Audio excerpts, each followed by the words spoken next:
முதல் வாசகம் திருத்தூதர் பணி அதிகாரம் 7 திருவசனம் 51 மற்றும் அதிகாரம் 8 திருவசனம் 1.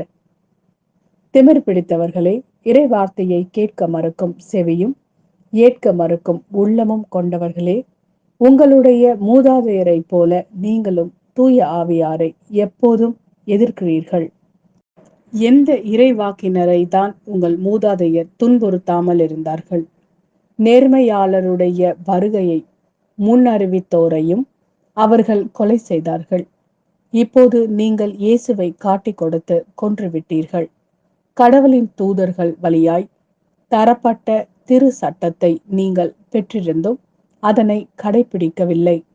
இவற்றை கேட்டவர்கள் உள்ளம் கொதித்தெழுந்து அவரை பார்த்து பற்களை நர நரவென கடித்தார்கள்.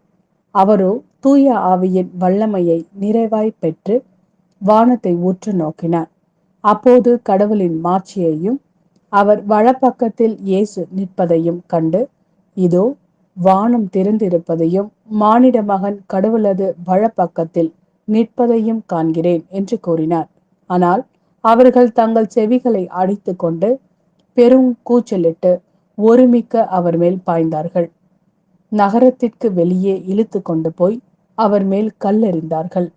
சாட்சிகள் தங்கள் மேலுடைகளை சவுல் எனும் இளைஞரிடம் ஒப்படைத்தார்கள். அவர்கள் ஸ்தேவான் மீது கல்லெறிந்த போது அவர், ஆண்டவராகிய இயேசுவே, எனது ஆவியை ஏற்றுக்கொள்ளும் என்று வேண்டிக் கொண்டார். பின்பு முழந்தால் படியிட்டு உரத்த குரலில், ஆண்டவரே, இந்த பாவத்தை இவர்கள் மேல் சுமத்தாதேயும் என்று சொல்லி உயிர்விட்டார். ஸ்தேவானை கொலை செய்வதற்கு சவுலும் உடன்பட்டிருந்தார். அந்த நாள்களில் எருசலேம் திருச்சபை பெரும் இன்னலுக்குள்ளாகியது.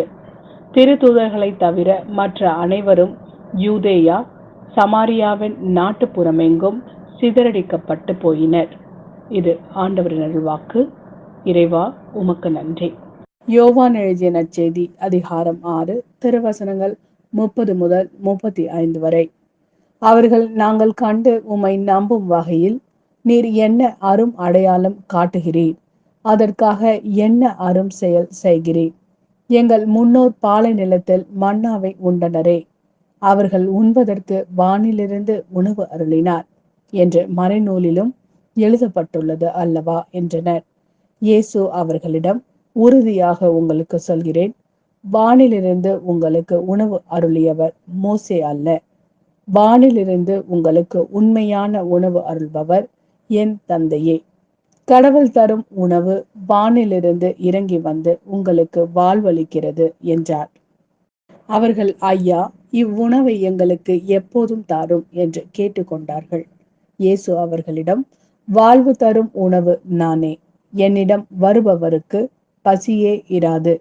என்னிடம் நம்பிக்கை கொண்டிருப்பவருக்கு என்றுமே தாகம் இராது.